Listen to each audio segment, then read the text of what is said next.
Non, ça n'a jamais été un lieu de vie. La France ne voulait pas vivre de façon permanente ici.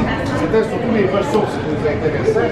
Et en même temps, c'est un bel endroit pour punir les gens qui n'écoutent pas le roi. Parce qu'un noble n'a pas le droit d'être emprisonné ou exécuté, à moins qu'il fasse trahison.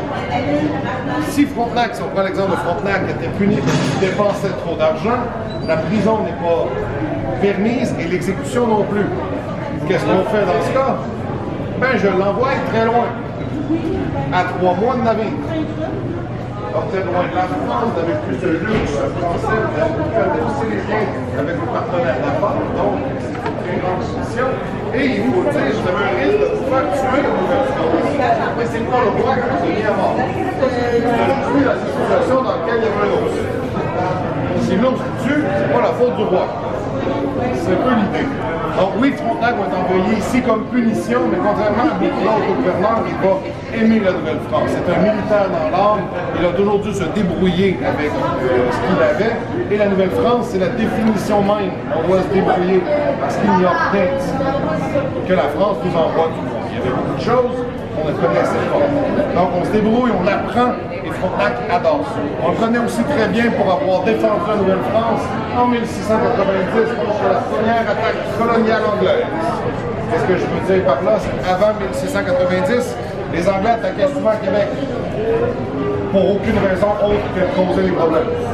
Et je tiens à dire qu'on répondait très bien. S'ils attaquaient une partie de la ville, on brûlait 3 villes. C'était très promotionnel. Et donc, on est dans cette espèce de chamaillerie fraternelle. Mais en 1690, c'est la première fois que là, les Anglais attaquent pour prendre le territoire. Et l'ordre du roi, malheureusement, c'est abandonner la place. On va revenir la récupérer plus tard. Frontenac étant un type qui n'écoute pas très bien, qui n'apprend pas de ses erreurs, et a beaucoup d'ego, ce qu'on peut aussi traduire par les Français.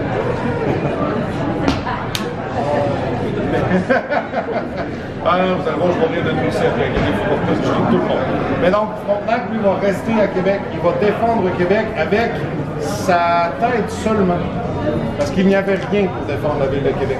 Aucune fortification. Il y avait 10 canons dans la ville, mais seulement un était prêt à tirer. Et il n'y a pas d'armée. Qui gagne? Nous! Ce que Frontenac va faire, c'est quand le messager va arriver, il va l'aveugler le bandeau sur les yeux et il va le faire marcher dans la ville de Québec pendant 1h30. Donc lui est convaincu que la ville de Québec est immense. C'est pas vrai. Du port jusqu'au château Saint-Louis, c'est environ 15 minutes. Là, il va prendre tous les petits chemins de travail. Il va aussi demander à la population de se mettre autour de lui et de parler, chanter, crier, faites tout ce que vous voulez, mais faites du bruit. Parce que si vous fermez les yeux actuellement, combien de personnes qui parlent autour de vous? Beaucoup, parce que c'est fort, mais si vous regardez réellement, il y en a 4.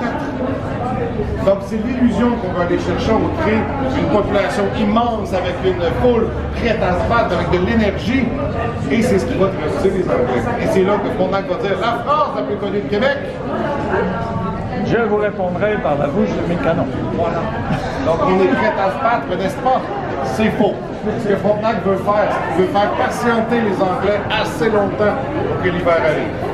Et chanceux qu'il est, parce que c'est la chance des Français, eh bien, messieurs, dames, l'hiver va arriver 2 semaines plus tôt. Au lieu de frapper -5 de nuit en fin octobre, on va frapper -25 de jour à la fin octobre. Et ils sont habillés comme c'est habillé présentement. Regarde madame ici. Êtes-vous prête à sortir à -25 habillée comme ceci? Oui, peut-être. Non. Mais restez longtemps. Et si vous voulez vivre l'expérience totale, je ne vous le suggère pas, mais il faut s'asperger d'eau. Parce que dans un navire, tout est humide. Voulez-vous essayer? Non, merci. Pas par moins 25. Ne le faites pas. Donc, c'est comme ça qu'on a réussi à gagner cette guerre, puisqu'on a menti. En temps de guerre, on appelle ça une stratégie. Et on a eu l'hiver plus tôt. C'est pour ça qu'on connaît Frontenac très bien et on a nommé le château Frontenac dû à cette histoire très connue. Là, ben, vous le savez, il est beau. Maintenant, est-ce que vous êtes prêts à vous promener dans l'hôtel? Oui. Non, monsieur,